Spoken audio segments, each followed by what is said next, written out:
They always called me a dropout, a failure who couldn't follow orders.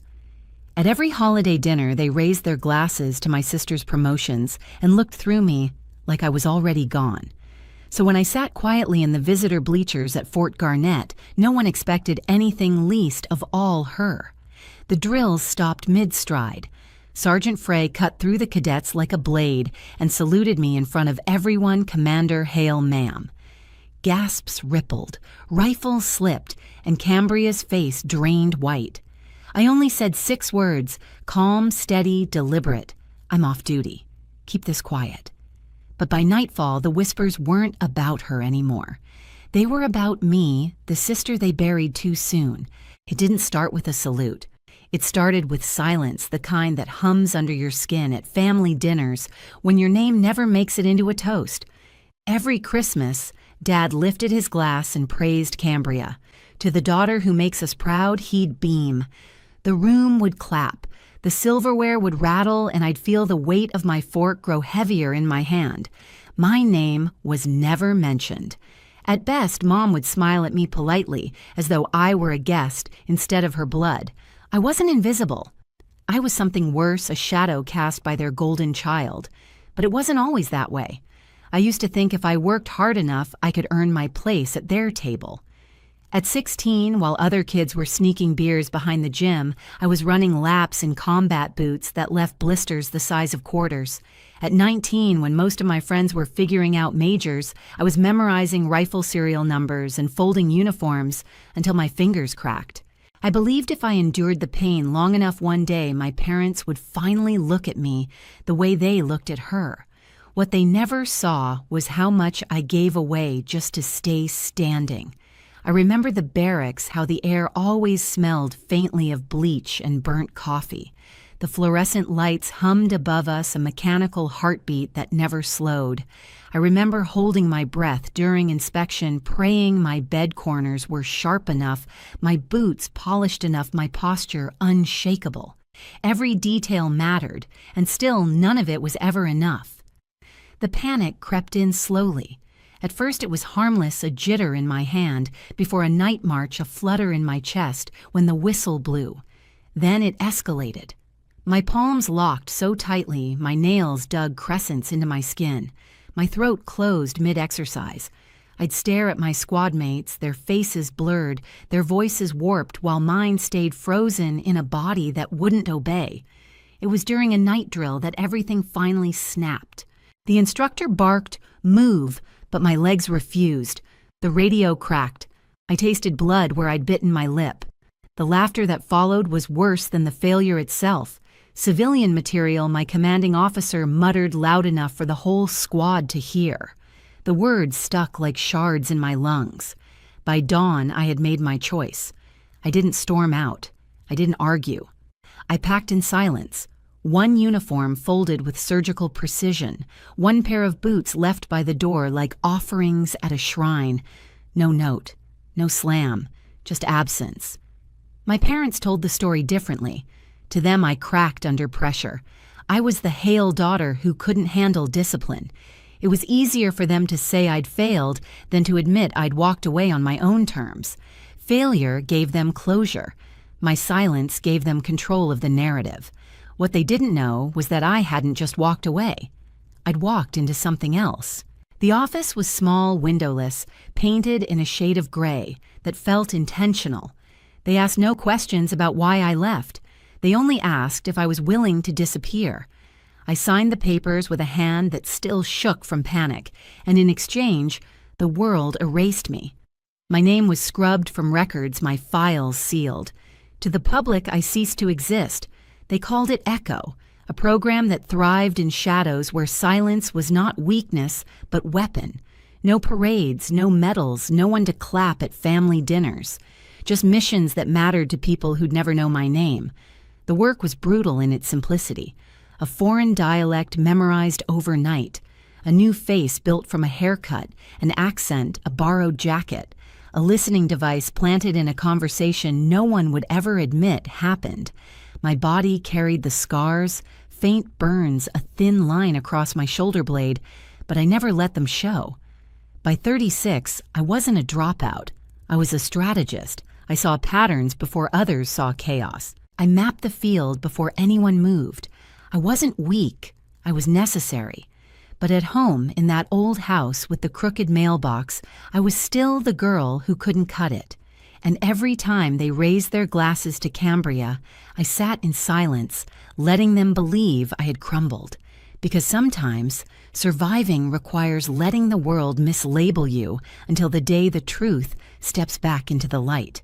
The invitation didn't even bother pretending. It wasn't, "We'd love to see you," it wasn't, "We miss you." It was a directive typed in stiff black ink on embossed cardstock. Celebration for Lieutenant Cambria Hale. Sunday at 6. Wear something appropriate. Not an invitation, an order. Like I was 19 again, still under their roof, still the daughter who never measured up. 7 years had passed since I'd last stepped onto their cracked driveway, but when I pulled in that night, nothing had changed. The mailbox still leaned left as though exhausted by carrying their name. The porch light still flickered like it couldn't make up its mind. Even the scent in the air, cut grass mixed with faint engine oil, pulled me back to a time when I used to sit on those steps and dream of being enough. Inside the house was dressed not for family, but for ceremony.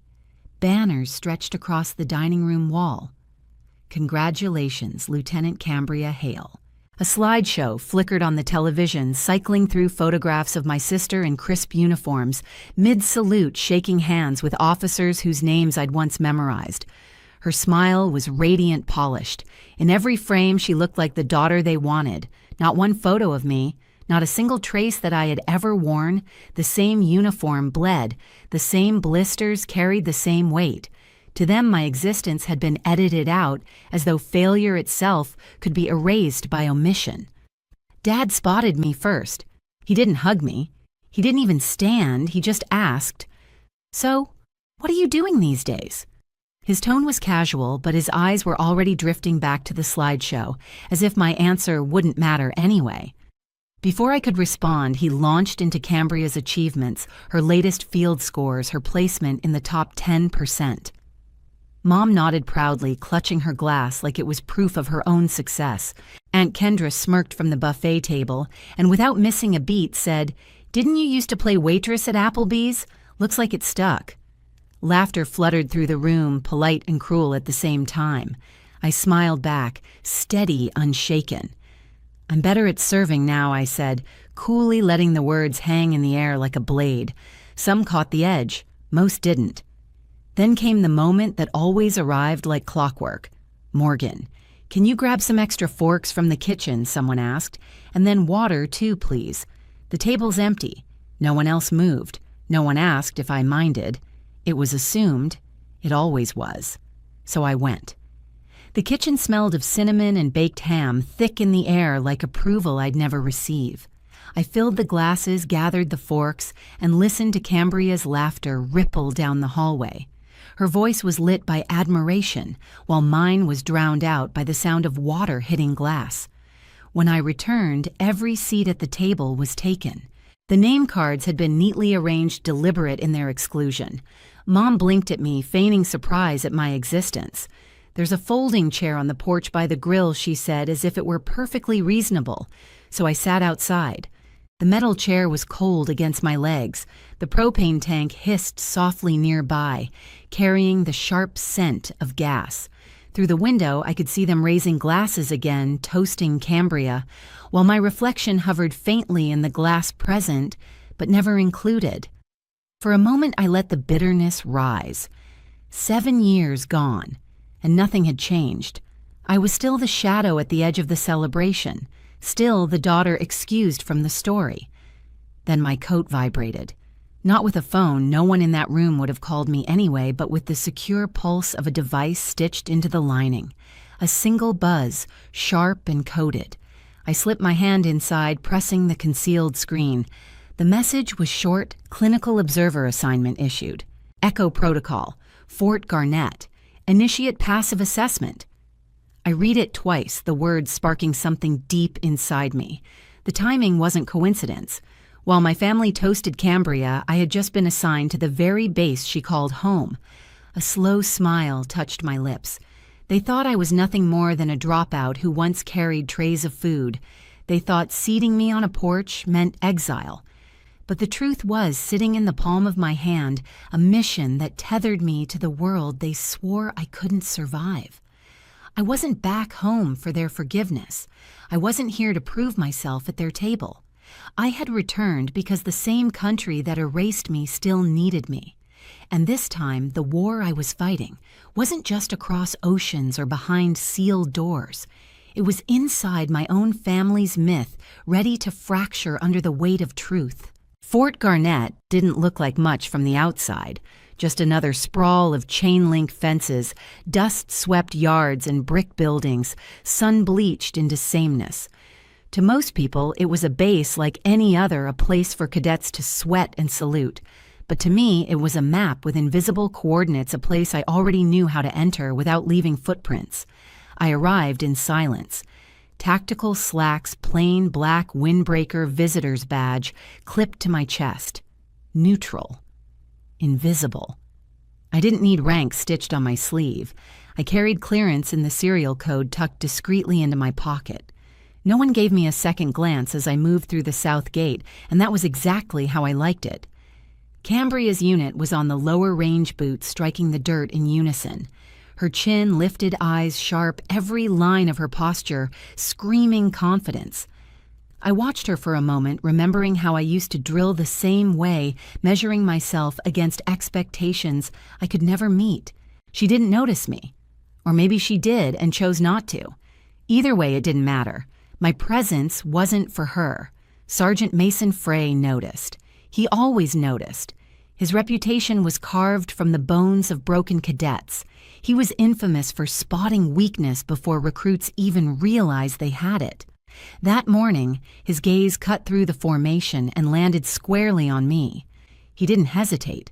Mid-stride, he pivoted boots, slamming the dirt, and marched directly to the bleachers. The world seemed to hold its breath. 50 cadets froze eyes, darting between their feared instructor and the anonymous figure in the crowd. And then, in front of all of them, Frey saluted. "Commander Hale, ma'am. I wasn't informed you'd be observing today." Gasps rippled. Cambria's rifle slipped from her hands, clattering to the ground. I didn't flinch. My voice was steady, deliberate. "At ease, Sergeant. I'm off duty. Keep this quiet." But whispers were already blooming like wildfire. By the time I left 15 minutes later, rumors had taken root. And that was exactly the point. The truth didn't need to shout. It just needed to be seeded. Back in my quarters, I retrieved the steel drive I'd planted months earlier. Sleek brushed metal, no markings, no branding, just a faint grid etched into one side. I'd slipped it into Cambria's gym bag the last time I saw her disguised as a gift. She never questioned it. Why would she? To her, I was still the dropout sister bringing snacks, maybe a sweatshirt. She never looked deeper, until now.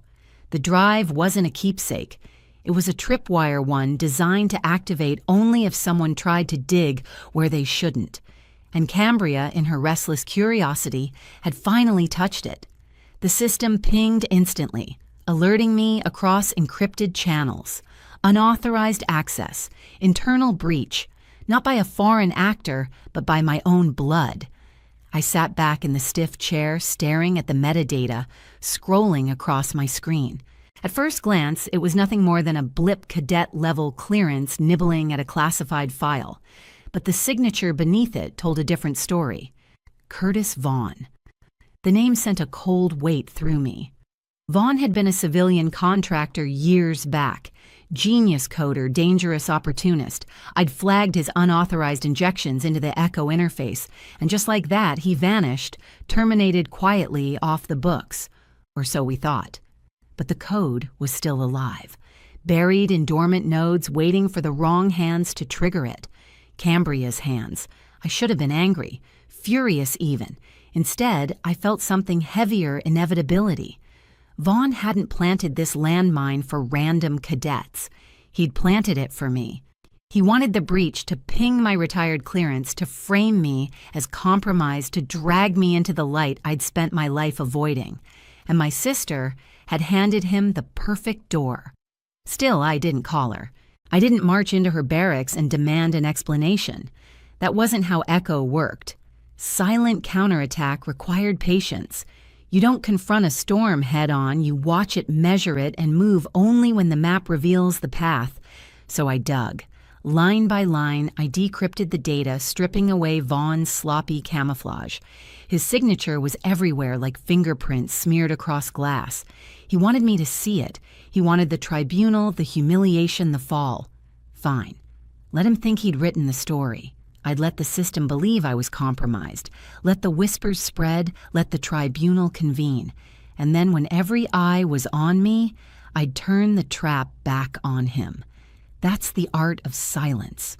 You don't strike when they expect. You let them underestimate, dismiss, laugh, and then you let the truth drop like steel on concrete. I closed the file, slipped the drive into a lead-lined pouch, and slid it back into my coat. Cambria had no idea what she'd stepped on. To her, it was just a strange gift with a humming secret. To me, it was a reminder. The war I'd built without a uniform wasn't over. It was only getting louder.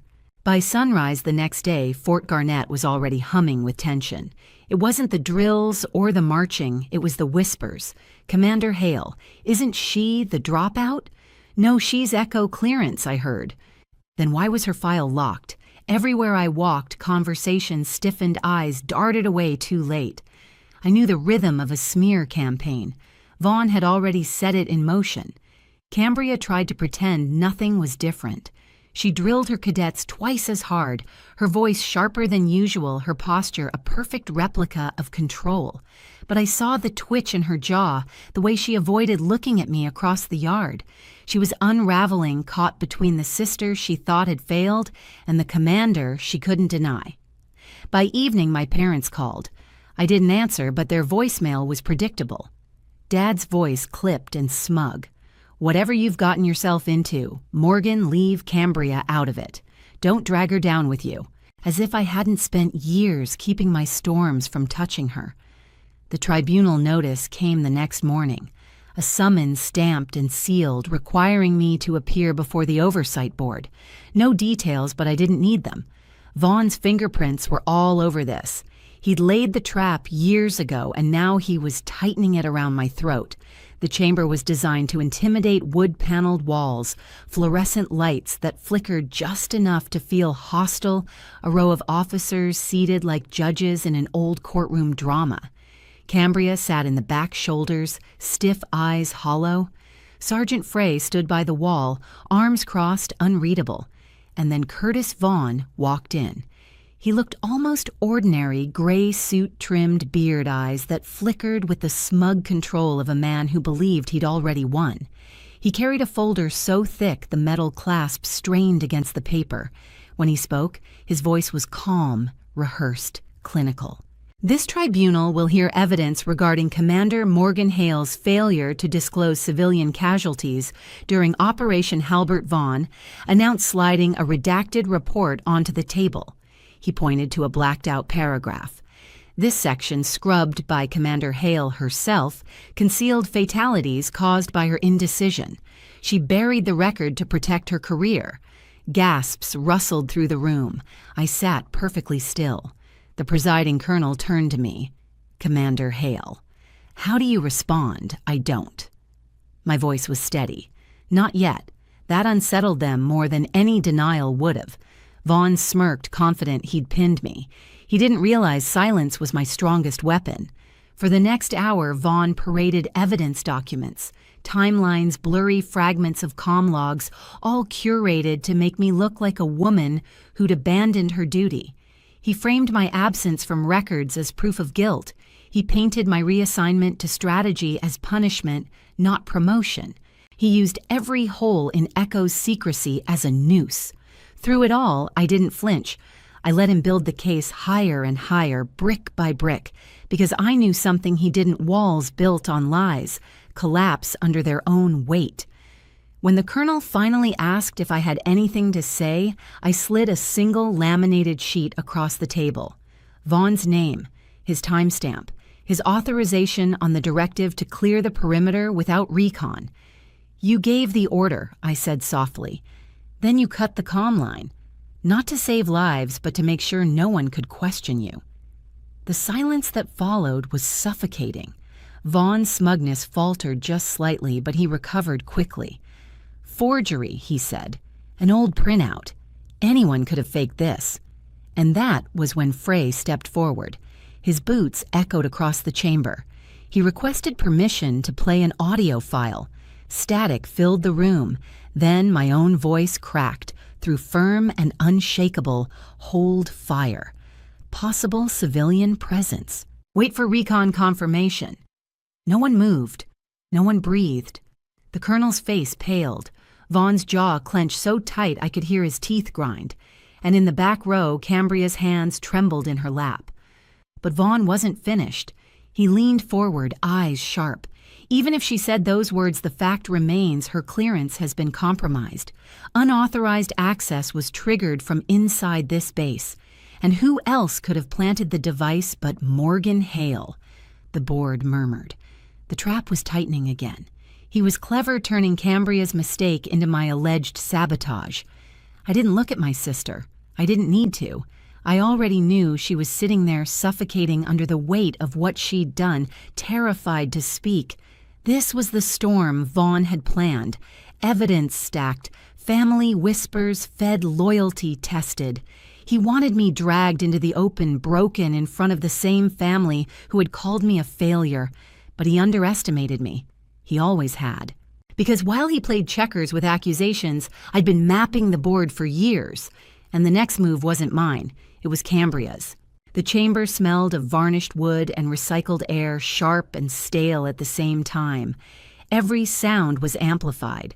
The shuffle of papers, the scrape of a chair, the cough someone tried to stifle. Vaughn stood confidently at the podium, gray suit, pristine voice smooth as he twisted the tribunal into his theater. He pointed to the black screen behind him displaying rows of redacted logs. You see, Commander Hale's clearance has been compromised. Access was triggered from inside Fort Garnett, using her legacy code. Who else but her would have planted such a device? Who else benefits from burying these files? The officers leaned forward, hungry for resolution. They weren't malicious, just human, desperate for the clean answer that explained everything. And Vaughn was offering it. Morgan Hale, the failed cadet, the vanishing ghost, the liability. I didn't move. My stillness infuriated him. He thrived on panic, on people fumbling to defend themselves. But I wasn't playing defense. I was waiting. The colonel turned to me. "Commander Hale, what do you have to say for yourself?" I slid another document across the table. This one thinner, unassuming. Vaughn's authorization stamp date and time aligned perfectly with the operation he claimed I'd sabotaged. "I didn't bury the record," I said. My voice was calm, measured. He did. Vaughn laughed too quickly. Forgery. A convenient scrap of paper. And that was when Sergeant Frey stepped forward. Without a word, he produced an old field recorder, battered and scratched, but still functional. He pressed play. Static hissed. Then my voice cut through firm and precise. Hold fire. Possible civilian presence. Wait for recon confirmation. The tribunal went silent. The sound filled the room like a ghost resurrected. Proof that I hadn't been reckless. Proof that I had done the one thing Vaughn swore I hadn't: protected lives. For a moment, no one breathed. Then all eyes turned back to Vaughn. His smirk had faltered, but he wasn't finished. He leaned into the microphone, voice sharp. "Even if that's true, Commander Hale's clearance is compromised. She's been operating under a ghost protocol erased from the system, and yet somehow her device triggered access inside this base. That is a security threat. That is grounds for termination." The colonel's gaze landed on me. This was Vaughn's last card, and it was the one that cut deepest. He was right about the breach. What he didn't know was who had caused it. I could have stayed silent, let the tribunal tear me apart to protect Cambria. But then I saw her back row, pale, jaw clenched, hands trembling as she clutched her knees. She looked like I once did a soldier with a mask cracking under the weight of silence. She rose. At first her voice shook. The breach wasn't hers, she said. Heads turned. Officers frowned. but then her spine straightened, her voice sharpened. It was mine. The words ricocheted through the chamber like live fire. She stepped forward, holding up the brushed steel drive I'd slipped her months ago. I found this in my gym bag. I thought it was nothing, but when I connected it, it logged me into something called Echo. I triggered the alert. Gasps again. Cambria's face was flushed, but her eyes burned steady. She didn't compromise the system. I did. And that breach led to a node Vaughn left behind unauthorized code injections tied to a false contractor ID. He wasn't protecting records. He was rewriting them. The colonel's head snapped toward Vaughn. Is this true? Vaughn's composure cracked. He tried to deny it, but his voice was too quick, too defensive. Cadet Hale doesn't understand what she saw. Then explain this, Cambria cut in her voice sharper than I'd ever heard it. She slammed the printed logs onto the table pages, marked with Vaughn's digital fingerprints timestamps from years earlier code that had been lying dormant until her mistake woke it up. The room tilted. Vaughn's face drained color. For the first time, I let myself lean forward, voice low, steady, cutting through the tension. You didn't just try to bury me, Vaughn. You tried to rewrite history. You planted traps so if anyone got close to the truth, they'd trigger your false narrative. But you got sloppy, and you underestimated the one thing I've always been good at: surviving quietly. The colonel turned to Vaughn. You stand accused of falsifying operational records, unauthorized code injection, and attempting to sabotage a commander's clearance. Do you have anything else to say? Vaughn's mouth opened, then closed. The arrogance drained from his face, leaving only fear. For once he had no script. The verdict came swiftly. Vaughn was stripped of his clearance, detained for investigation. My own record was cleared, rank reinstated. The board offered me recognition, a public statement, even the option to restore my name into permanent record. I shook my head. If being seen means others pay the price, I'll stay unseen. The colonel frowned, but he didn't argue. He only nodded. As the tribunal emptied, Cambria approached me. Her hands were shaking, but her eyes were steady. I almost destroyed you, she whispered. I shook my head. No, you saved me. You just didn't know it yet. She blinked, startled. You think survival is about never making mistakes, I told her. It's not. It's about standing back up even when everyone wants you to stay down. She pressed something into my palm. A small silver badge, simple, unadorned. I don't want to wear it, she said quietly. I want to deserve it. For the first time in years, I pulled her into an embrace. She didn't resist. The officers filed out. The chamber dimmed. And for the first time since I'd walked away from the uniform, I didn't feel erased. I felt whole. Not because I was seen, but because the truth stood taller than the lies. And Vaughn's echo, it had finally gone silent. The desert air at Fort Garnett was sharp that night, carrying the faint metallic bite of sand against chain-link fences. The tribunal chamber was empty now, stripped of its drama, its verdicts already signed. But I stayed behind for a moment, letting the silence settle.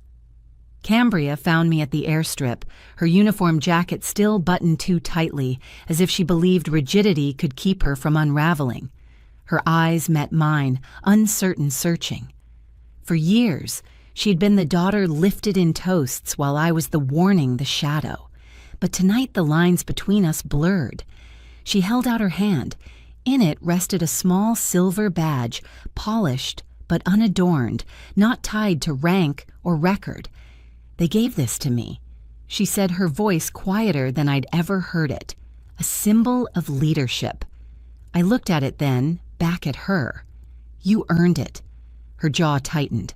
I don't want to wear it, not until I know I deserve it. She pressed it into my palm, and for a second, her fingers lingered there, as if she was afraid to let go. I closed my hand around it. Symbols don't matter as much as choices, I said softly. Keep choosing right, and one day this will feel lighter. Her throat worked like she was swallowing words she couldn't say. Instead, she stepped closer. For the first time in years, she leaned into me, letting my arms fold around her. She didn't feel like a rival or a reminder of everything I'd lost. She felt like a sister. When the transport jet's engines roared to life, I pulled away. She looked smaller than usual despite the sharp lines of her uniform. I could see the question forming on her lips, the one she'd never asked. Why didn't you tell me who you were? Why did you let me believe you'd failed? I spared her the weight of an answer. Some truths can't be spoken. They have to be lived. Instead, I slipped a folded envelope into her hand. "Open it later," I said. She nodded, eyes glistening. Minutes later, I climbed the ramp and found my seat on the jet. The engines thundered, the ground fell away, and the desert lights shrank into dots. I pressed my hand against my coat pocket, feeling the edge of the silver badge cool against my palm. I didn't need medals. I didn't need applause. Echo had taught me the value of shadows, that you can hold the line without holding the spotlight. Somewhere below in the barracks locker, I'd once teased her into using Cambria would find the letter I left behind. One line etched in ink, steadier than my breath. If you ever forget who you are, start here. As the jet pierced the night sky, I felt no bitterness, no need for redemption, just peace, the kind that comes when you've survived long enough to realize the quiet truth. Sometimes the most powerful legacy is the one that doesn't need to be seen. Have you ever been overlooked, dismissed, or treated like you didn't belong, only to discover your strength in silence? Share your story in the comments. I read them all. And if you felt this story hit close to home, don't forget to like, subscribe, and turn on notifications. Because sometimes the voices they try hardest to bury are the ones the world needs to hear most.